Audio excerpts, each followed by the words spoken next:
Hello, Swapper Shoppers. Hello.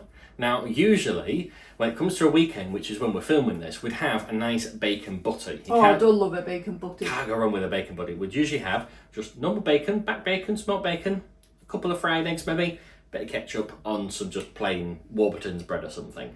And I didn't fancy that. Normally we'd go out to like a nice cafe. Or a deli. They'd make us a really nice sourdough bacon sandwich, but usually actually they have mustard more nowadays. So we're going to show you an interesting recipe that's actually really, really low to do. Low to do? What's low to do? Quick to do. Quick to do, but if you're like me, it's low to do. We'll show you the steps.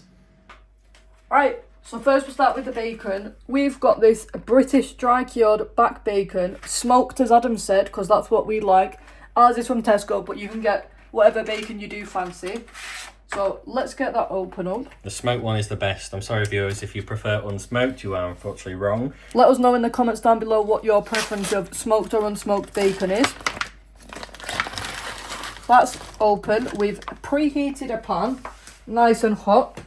And then you just throw your bacon in. Well, I say throw, I mean place. Gently place it in.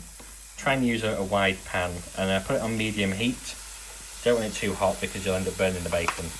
You'll probably have to do this in batches, probably get about 4 rashes in at a time. This recipe will call for 2 slices per bacon sandwich.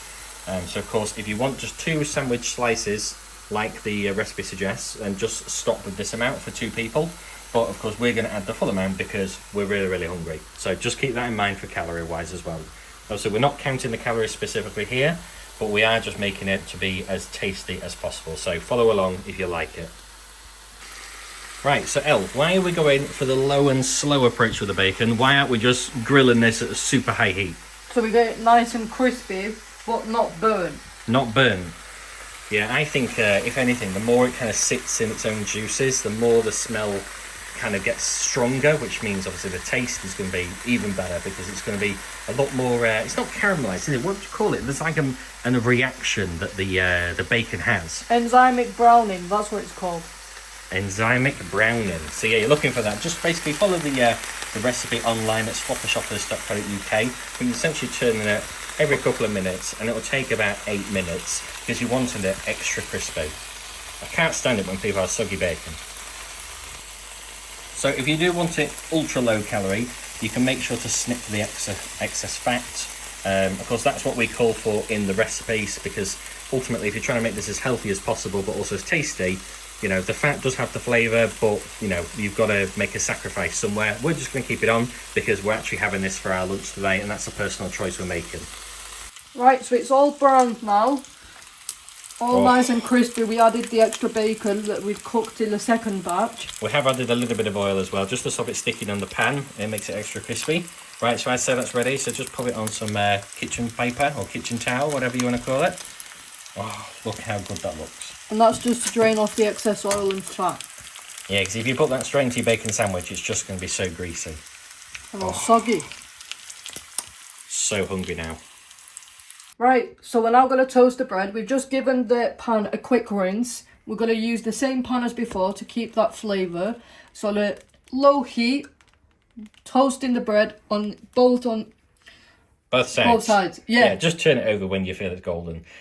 Just keep the pan on a low heat because it will still be hot from obviously cooking before.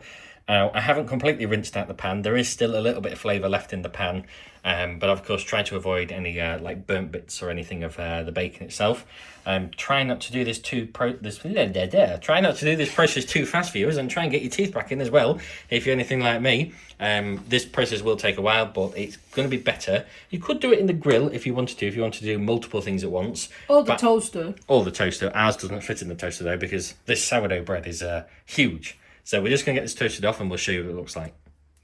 Whilst that bread's toasting off, I'm just going to slice up this large vine-ripened tomato. Smells so nice as well. We're trying to get the ones where you can pick them by weight and, you know, they're individual rather than pack. I just think the smell's so nice.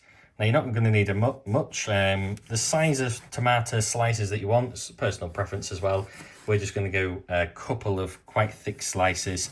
It just adds a little bit of nice flavour to your bacon sandwich, rather than like them plum tomatoes that have basically no flavour, right, Elle? Yeah, I don't like those. So hopefully Eliana will love this. This is smelling so good. And finally, it's time to assemble. So we've got the toasted bread. Oh, that looks so nice. Nice, fresh sourdough bread. Nice So- big slices. We lay that down. On one side of the slice, we put this Dijon mustard. We just picked this up from Lidl. Yep. Just a nice thin layer. You're basically using this as your butter, aren't you? Yeah, that's correct, Adam. Yeah. Don't add too much because it will be very, very pungent, but you want a nice, even layer across the bottom of your first layer of bread. Looks so good. Then we took the bacon on. Yep. So remember, we've got 4 slices each, but if you was having this as the recipe suggests, you just use 2 slices to be healthier. But this is our version because we're just so hungry. Then you go with some cracked black pepper on top of the bacon. Now I'd make sure to get plenty on because you want to get that richness of the flavour. Oh, that looks so good.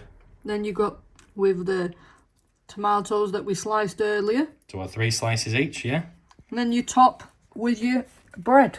Now, if you want to, like we've also got some ketchup, which we've got some sun-dried tomato ketchup, which will go quite nicely with it. So we might add some of that, depending on how we feel. But Ella's gonna just slice one in half to show you the final result.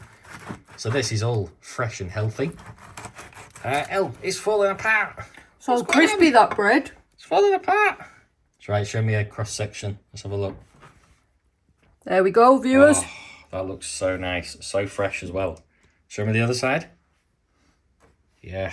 Oh, nice and fresh, nice toasted bread, nice fresh tomato, and nice smoked bacon. Elle, what do you think?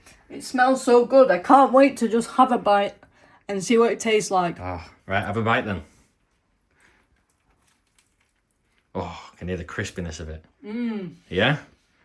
What about the Dijon mustard? Is it good flavours? Because normally we just have egg and ketchup. Is this better? It cuts through the richness of the bacon, which I think really adds a different dimension. Really good. Definitely would recommend trying the Dijon mustard as the butter. Excellent. Right, I'm going to get tucking in, viewers. If you like this video and you like the recipe, please give us a follow on the channel. Just subscribe and go to swappershoppers.co.uk for the full recipe. Until then, Swapper Shoppers out.